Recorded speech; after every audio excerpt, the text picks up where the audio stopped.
Assalamualaikum teman-teman semua, apa kabar? Semoga sehat walafiat dimanapun berada.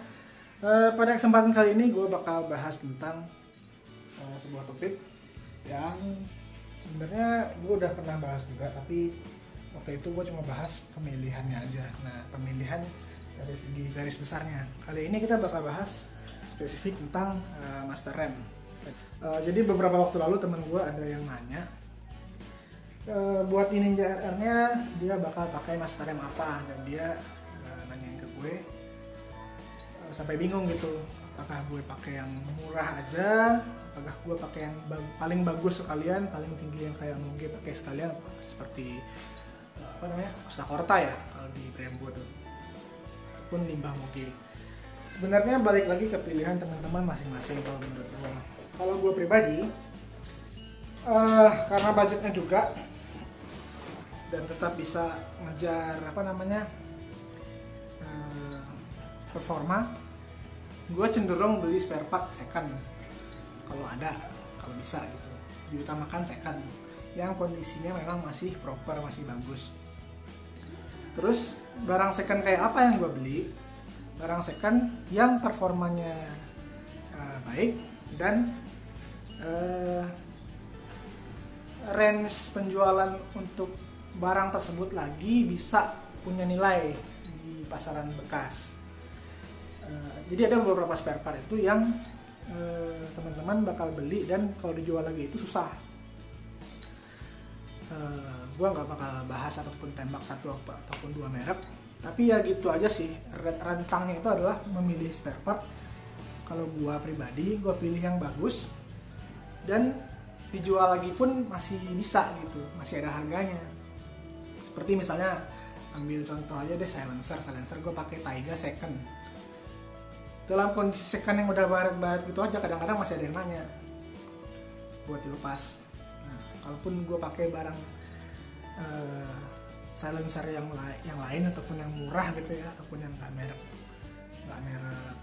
bagus gitu, belum tentu kalau dijual lagi tuh masih ada harganya.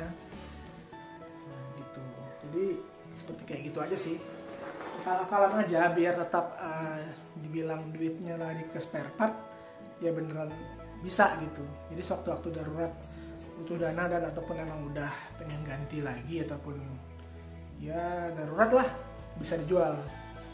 Nah, kembali lagi ke master RAM. Dari riding experience yang pernah gue cobain kayak di Ninja standar kan, masternya tahu sendiri kan. Buat Ninja sebenarnya cukup, performa harian cukup. Cuma kalau buat kayak teman-teman baru narik, baru buka gas gitu, terus ngerem mendadak tuh agak was-was juga. Nah di 2,5 remnya enak, empuk. Yang paling enak itu, yang bikin gua kaget itu impresinya adalah Ninja 2,5 yang baru itu remnya pakem banget, pakem sekali. Di IR6 juga bagus master remnya, banyak yang pakai juga di Ninja. Nah, kalau untuk part aftermarket variasi, jadi gini, ini gua balik videonya. Nah, jadi gini, kalau soal master RAM itu, gua pribadi menyarankan kepada teman-teman gue yang kadang-kadang nanya sama gue, pilihlah master RAM yang ininya nih, levernya ini, pegangannya ini landai, sudut kemiringan buat ke jarinya itu landai dan bahannya bagus. Kenapa landai? Karena ada beberapa master RAM, dia master RAM-nya ada tipenya dua gitu. Satu levernya ini mirip sama ZX ini kan gue pakai ini Nissin ZX ya, copotan. Satu pegangannya itu master RAM aftermarket itu ada yang landai sudutnya, ada lagi sudutnya yang nekuk banget, hampir 90 derajat tuh di sininya. Jadi dia membentuk sudut lancip. Nah itu namanya kita bermotor kan, kadang-kadang nggak cuma 5 menit, 10 menit gitu kan motoran ya. Apalagi kalau kita jalan jauh, kopdar, kalau kayak gue kan kopdar dari Cibinong ke Menteng jauh ya, bisa sejam. Ataupun rolling puncak, touring, itu kan pemakaian motornya intensitasnya lama gitu. Nah jadi bakal menggunakan rem berjam-jam. Kalau sudutnya lancip, cenderung tangan kita bakal dalam penggunaan jangka panjang tuh bakal lelah. Nah kalau sudutnya landai gini dia enak dipegang. Kadang-kadang orang tuh nggak bisa bedain ada spare part yang ditunjukkan buat performa, ada part variasi, ada part racing. Nah kenapa gue milih ZX6? Karena kan bawaannya motor yang emang super sport juga, dia juga kualitasnya nggak perlu diragukan lah, ori kan, ori ZX Nissin. Jadi secara bahan pun dia bakal bagus. Ini gue belinya second, teman-teman kalau bisa lihat di sini tuh ujungnya nggak utuh lagi. Jadi ini pernah jatuh. Gue belinya dalam kondisi kayak gini. Ada sebagian master rem itu yang kalau dia jatuh dia gesek gini gerus. Ada lagi kalau teman-teman nggak bisa bedain tuh antara part racing, part yang emang untuk performa sama part variasi. Nah kalau part variasi biasanya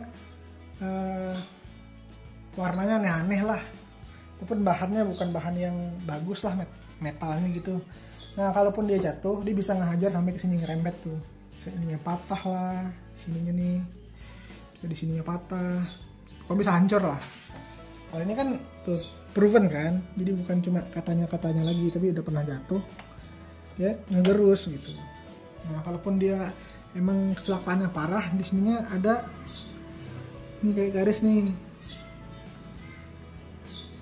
Nah garis ini mungkin sepintas dilihatnya cuma sepele gitu ya garis. Nah tapi ini dia ngebentuk sudut, kalau sewaktu-waktu dia ada tekanan kuat dia matahinnya di sini, jadi nggak merembet sampai ke sini, merembet sampai ke tonjokannya. Nah terus pertimbangan selanjutnya yang harus teman-teman hitung dari penggantian master rem, khususnya di motor sport yang mana dashboardnya itu sempit. Di gue speedometer ini udah diturunin dari posisi aslinya, harusnya dia lebih ke atas lagi nih. Nah ini walaupun udah diturunin, ini teman-teman bisa lihat posisi motor gua, ngunci stangnya ke kanan. Kalau ke kiri dia nggak bisa. Antara tonjokan di sininya, ini kan dari orinya itu segini loh, orinya Ninja RR itu cuma di sini doang, cuma di sini. Jadi sekarang perubahannya signifikan banget, jadi jauh. Nah kalau stangnya dibelokin ke kiri, dia bakal mentok. Nih teman-teman bisa lihat nih, sisa mentoknya. Ini sering terjadi, makanya kayak gini.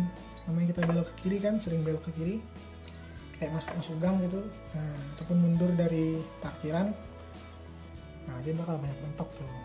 Jadi motor gua nggak bisa ngunci stang ke kiri. Itu yang harus dijadikan konsekuensinya. Nah, apakah di motor teman-teman bisa?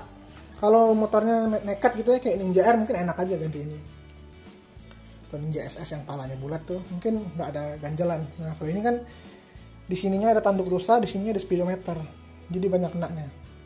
Walaupun udah gua turunin, dia tetap kena, nggak bisa. Jadi kalau mengunci stang harus ke kanan. Silakan teman-teman patokin lagi. Siap nggak kalau ganti master kayak Nissin ZX itu mengunci stangnya ke kanan?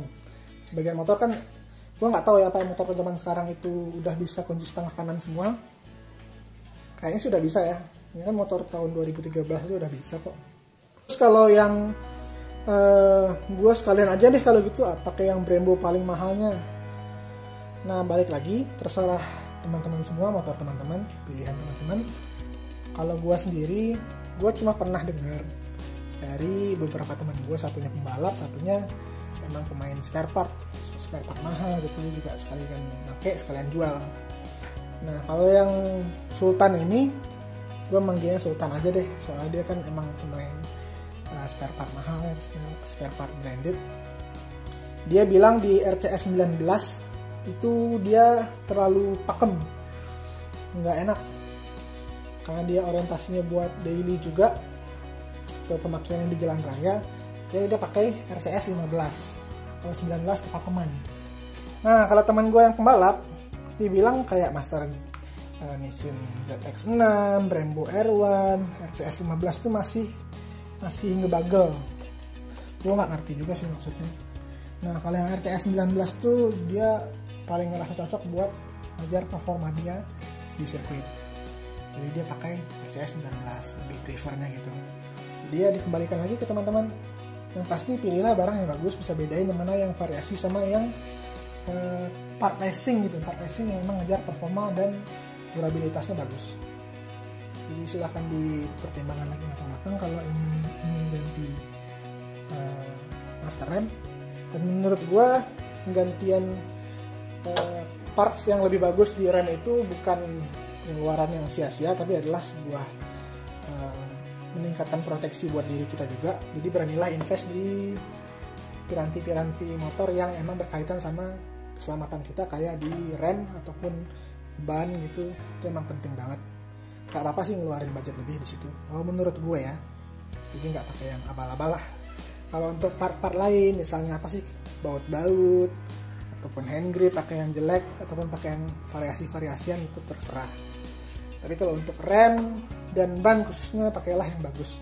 Jadi kira-kira gitu aja opini gue tentang master rem. Teman-teman kalau ingin upgrade sisi pengereman bisa dimulai dulu dari ganti selangnya dulu, baru master remnya, terus rasain dulu aja. Jadi nggak perlu langsung semuanya diganti. Jadinya bingung part mana nih yang paling signifikan merubah pengereman gue gitu. Nah, kalau gue waktu itu kan emang gantinya satu persatu. Selain karena emang pengen ngerasain mana yang paling signifikan, tapi juga karena budgetnya nggak ada, jadi gue belinya satu gitu. Gue beli selang dulu, baru kemudian master rem, baru pas ada rezeki lagi ganti sama yang kaliper dan disknya. Nah, yang di master rem itu gue ngerasain signifikan sekali perubahan dari pengeremannya.